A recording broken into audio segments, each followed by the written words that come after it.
Hello, I'm Rebecca, 28 years old, just returned from a wedding to Richard, a man 7 years older than me. But before we get ahead of ourselves, let me take you back to the day Richard and I first crossed paths. It was at one of those elegant garden parties that our parents loved hosting. I had just turned 18, freshly graduated from high school, and Richard, at 25, was the rising star in his father's business. I clearly remember him approaching me with a glass of champagne in hand. "Rebecca, right?" he asked, his voice smooth and confident. "I've heard quite a bit about you." I couldn't help but blush, unsure of how to respond. "And you're Richard?" I answered. "I've heard a lot about you too." He chuckled, a sound that made my heart skip a beat. "Hopefully, all good things." We spent the rest of the evening talking, laughing, and surprisingly, forming a connection I hadn't anticipated. That night, our parents, seeing the chemistry between us, began to talk about marriage. A few years later, their plan came to life. Before we tied the knot, we signed a prenuptial agreement. It was straightforward. If either of us were unfaithful, the other would receive $3 million and the marriage would end. Since I had no intention of straying, I signed without hesitation.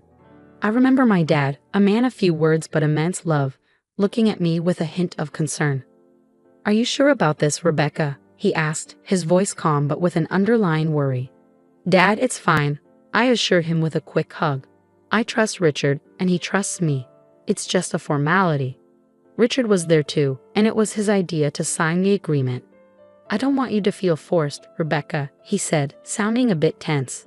"If you're not okay with this, we can talk about it." But I smiled and shook my head. "Richard, I'm fine. I trust you." His expression softened, and he smiled back at me. "And I trust you, Rebecca."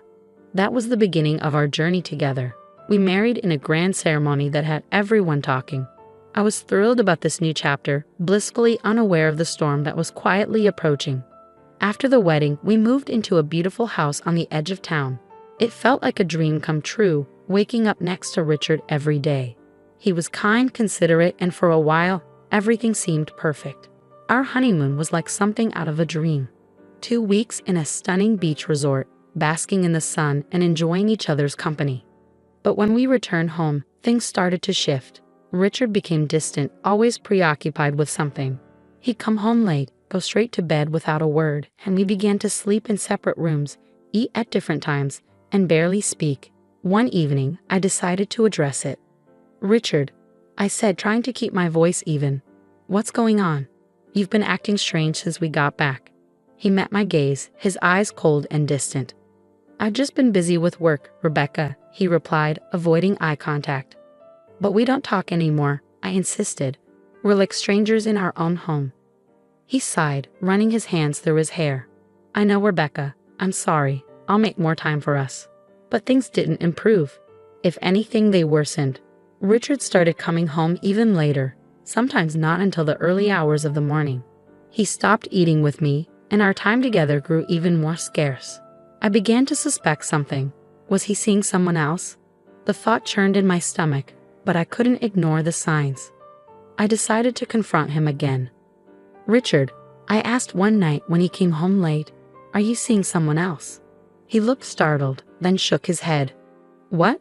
No, Rebecca, I would never do that to you." "But you're always out. We barely spend any time together," I said, my voice breaking. "I told you, it's just work," he said, his voice firm. "I'm not cheating on you." I couldn't shake the feeling that something wasn't right. Richard was no longer the man I had married. He was aloof, distant, and seemed to be hiding something. I didn't know what to do. I loved him. But I couldn't keep living like this, so I decided to investigate. If he wasn't going to tell me, I would figure it out myself. I started checking his phone whenever he was in the shower. I felt guilty, but I was desperate. I didn't find any suspicious messages or calls, but what I did find made my heart sink. Richard had been looking for apartments. Was he planning to leave me? I confronted him with what I'd found. "Richard, why are you looking at apartments? Are you thinking of leaving me?" He seemed taken aback. "No, Rebecca. I was just browsing. I wasn't planning on leaving you." "But why were you looking?" I pressed, my voice shaking. "I don't know, Rebecca," he mumbled, his voice barely audible. "I just need some space." I couldn't keep it to myself anymore. I had to talk to someone, so I went to my mom. She's always been my support system, my confidant. Mom, I said, I don't know what to do. Richard's changed. He's not the same. She listened carefully, concern etched on her face. Rebecca, she said, you're both still adjusting. You're newlyweds. It takes time to figure things out. I wanted to believe her. I wanted to think this was just a phase, that things would improve. But deep down, I knew there was something more going on. Richard was hiding something, and I could feel it. I tried to dismiss the unease, but it lingered, a constant reminder that something was wrong. A few weeks later, I found the courage to speak to Richard again. I need a job, I said, looking him in the eye. He seemed surprised. You want to work? He asked, raising an eyebrow. I nodded. Yes. I need something to do, Richard. I can't just sit at home all day. After a moment, he replied, I can offer you a job at my foundation. We work with children in difficult situations. Would you be interested? I was taken aback. Richard's foundation was well regarded, and I had always admired its work. Yes, I said, without hesitation. I'd love to. Working at the foundation felt like a breath of fresh air. It kept me busy, gave me purpose, and allowed me to connect with kids who had been through more than any child should. It was heartbreaking, but also inspiring. The job helped me focus on something meaningful, something outside of the growing tension at home. Richard and I had our fair share of problems. But during the day, I could focus on other things. My work was demanding and emotionally exhausting, but it felt worthwhile. For the first time in a long while, I felt a sense of fulfillment, as though I was contributing to something meaningful. Yet, despite the satisfaction I found in my job, something about Richard seemed off. He was acting distant, and though I couldn't quite place it, I felt that something was wrong. I was determined to get to the bottom of it. With a heart heavy with uncertainty and betrayal, I made the decision to hire a private investigator. I needed to know if Richard was being unfaithful. This wasn't just about my pride, it was about finding peace of mind. I couldn't continue living in a fog of doubt, always wondering what was truly happening behind the scenes. And there was the matter of our prenuptial agreement. If Richard was cheating, it wasn't just a betrayal of trust. It would be a financial catastrophe. I found an investigator in the city, Joe, a former cop with a sharp eye and a no-nonsense attitude. I told him everything, my suspicions and fears, and he listened silently, his expression unreadable. I'll do what I can, Rebecca, he assured me. But I can't promise results. If your husband is hiding something, he's doing a good job. I nodded, understanding his caution. I just need to know, Joe, no matter the outcome. When Joe arrived with his findings, his demeanor was somber. His eyes met mine with sympathy as he spoke. I'm sorry, Rebecca. I couldn't find any proof that your husband is being unfaithful. I felt a strange mix of relief and frustration. Part of me was grateful that Richard wasn't cheating, but the other part of me was angry. If he wasn't cheating, then why had he left? What was he keeping from me? Are you sure, Joe? I whispered, uncertainty creeping into my voice. There's nothing at all. He shook his head. I'm sorry, Rebecca. I know this isn't the answer you were hoping for. I thanked Joe for his work and paid him for his services. As I watched him leave, I couldn't help but feel a sense of emptiness. I was back where I started, still searching for answers. I was working at a charity when Daniel walked in. He was the new guy, charming, attractive, and with a smile that could light up a room. He was intelligent, quick-witted, and had a sense of humor that could disarm anyone. He was the kind of man who seemed perfect on paper, handsome, smart, and charismatic. In short, he seemed like my ideal match. But even though I was drawn to him, something about his arrival felt off. It seemed too convenient, too perfectly timed. I couldn't stop thinking about Richard and the prenup. If I cheated, I'd be on the hook for $3 million. Could Daniel be part of a scheme, a trap set by Richard to catch me? I turned to Joe again, asking him to look into Daniel and see if there were any connections to my husband. Joe agreed to take on the case, digging into Daniel's past and connections, tracking his every move. Joe was thorough, as always, leaving no detail unchecked. Meanwhile, I kept my distance from Daniel. It was hard. He was so easy to talk to, so easy to like, but I had to be cautious. I couldn't afford to let myself get caught in any trap. One day, Daniel invited me out for coffee. I hesitated, torn between wanting to get to know him and my fear of what Joe might uncover. I'd love to, Daniel, I said, trying to sound casual, but I've got a lot on my plate at the moment. Maybe another time. He looked disappointed but didn't press further. Of course, Rebecca. some other time. I felt a pang of guilt. What if I was wrong? What if Daniel was just a genuinely nice guy and I was letting my suspicions ruin something good? But I couldn't take the chance, not until I knew for sure. A few days later, Joe arrived with his report. His face was grim, his tone serious. "I'm afraid your suspicions were right," he said. "Daniel is working for your husband." A flood of emotions surged through me, anger at Richard for attempting to deceive me, relief that I hadn't fallen for it, and disappointment that Daniel wasn't who I thought he was. But more than anything, I felt validated. I wasn't imagining things. My instincts were right. "Thank you, Joe," I said, my voice thick with emotion. "You've done a great job." Watching Joe leave, I felt a sense of closure. I had avoided making a costly mistake, but I had also lost something: the image of the perfect man, the hope of finding love again. It was hard to accept, but I wasn't going to let it break me. I was stronger than that. I was going to move forward and find happiness again. I didn't need someone perfect. I just needed someone real, someone honest. And I would find that person no matter what. Instead of confronting Daniel immediately, I decided to play along, to be friendly with him. I made sure to keep everything above board, not giving Richard any reason to accuse me of wrongdoing. But Daniel, thinking he was making progress, began to loosen up, assuming he had me charmed. The truth was, Daniel was the one being played, but I kept that to myself. I couldn't risk him reporting back to Richard, so I continued with the act, maintaining the friendly facade. Eventually, I decided to raise the stakes. I invited Daniel to lunch, framing it as a casual conversation about our charity work. He agreed, eager to chat, convinced that he was getting closer to something more. We sat in a quiet cafe, and I casually asked, "So, Daniel, how are you finding the charity work?" He shrugged. "It's good. Different but good." "And what do you think of Richard?"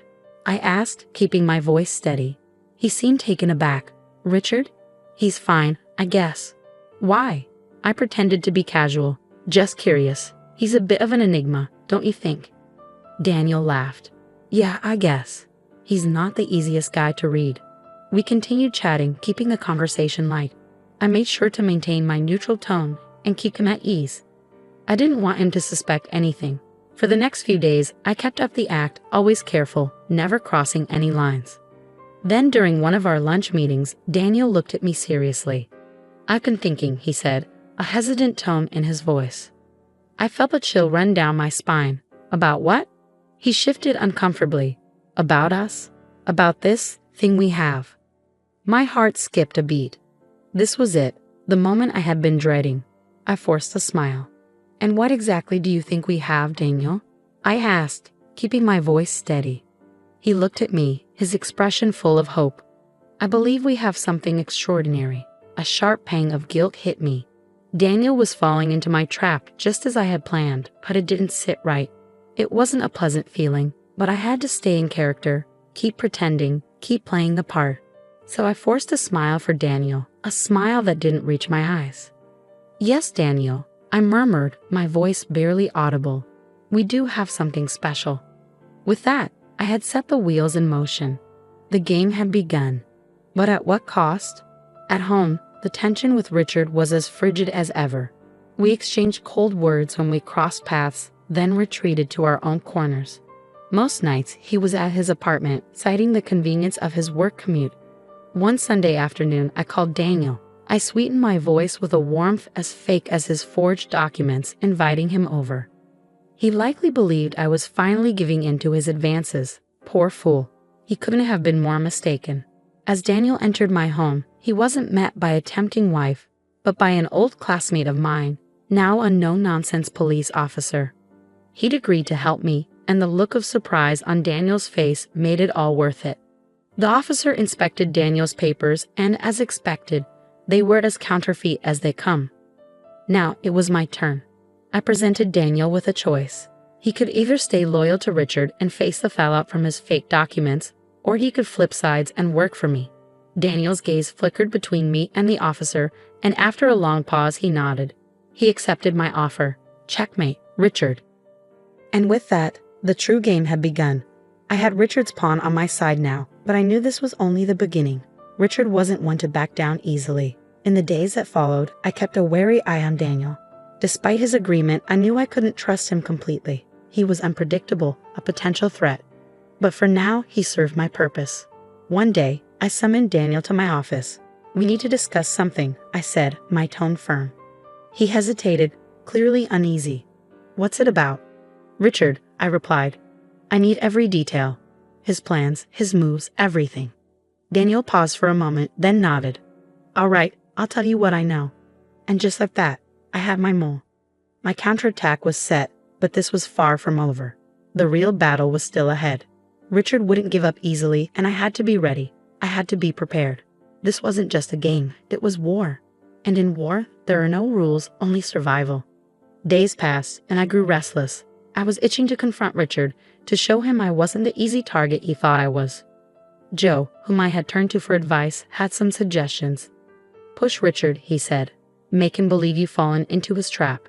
It was a risk, but I was ready for it. So Daniel and I staged a photo shoot. We posed in a way that could be interpreted as intimate, as evidence of an affair. But we were careful. We kept the untouched versions, where everything was innocent. Once the photos were ready, I handed them to Daniel. "Give these to Richard," I instructed. "Let him connect the dots." Daniel looked at me, concern in his eyes. "Are you sure about this?" he asked. "Once we go down this road, there's no turning back." "Unsure," I replied, my voice resolute. "I'm ready." The very next day, Richard was all smiles during dinner. He thought he had me cornered, that he had won. But he didn't say a word about the photos. But I wasn't worried. I knew exactly what was coming. I was ready. Meanwhile, Joe was on the case, digging up dirt on Richard. He was good at what he did, and I trusted him. Finally, Joe called. "Richard slipped up," he said, his voice full of satisfaction. "I've got everything. Photos, videos, the whole shebang." I felt a surge of excitement. "Great," I said, a grin spreading across my face. "Let's take him down." But I didn't confront Richard just yet. I wanted him to think he had the upper hand. I wanted to savor the moment when he realized he'd been outsmarted. So I waited. I played the part of the obedient wife, biding my time until Richard made his move. I knew exactly what was coming, and I was ready. The clock ticked down to the family dinner. I knew this was the moment, the final showdown. A strange calmness washed over me. I was prepared. The dinner was at Richard's family estate, a grand mansion that exuded wealth and history. Richard was playing the dutiful son, the loving husband. But I knew the truth, and soon, everyone else would too. We were midway through the meal when Richard stood up, a smug grin on his face. "I have something to share," he announced, his eyes locked on mine. He laid out a stack of photos of me with Daniel. He tossed them onto the table like a winning card. "Proof," he said, his voice full of triumph. "Proof of my wife's betrayal." The room fell silent. I could feel the eyes of everyone on me, but I didn't flinch. I stood calmly, meeting Richard's gaze. "Yes," I said, my voice unwavering. "I know him, but he's not my lover. He's an actor you hired, Richard, to set me up." I pulled out my phone and hit play. The room filled with Daniel's confession. Richard's expression faltered. His face drained of color, but I wasn't finished. I pulled out my own set of photos and videos, damning evidence of Richard's own affairs. I placed them on the table. "What about these, Richard?" I asked coldly. "Care to explain?" Richard sputtered, tried to deny it, but the evidence was irrefutable. His parents' faces turned to stone. My own parents, who had stayed silent until now, spoke up. "You ungrateful son of a..." My father shouted at Richard. "We trusted you, and this is how you repay us." Richard's mother was in tears. "How could you do this?" she cried. "How could you hurt us, hurt her?" The fallout was swift. We divorced. Richard's parents, furious with him, fired him from their company. His reputation was shattered. And me? I walked away with $3 million in my pocket. Richard, now jobless, scrambled to pick up the pieces of his life. As for me, I'm free. I'm relishing the peace, the silence. I'm living my life without Richard. I won. I took on Richard and defeated him. I outwitted him, played his game better than he ever could, and it feels amazing. It feels right. Thanks for watching. I'll see you in the next video. Stay stunned.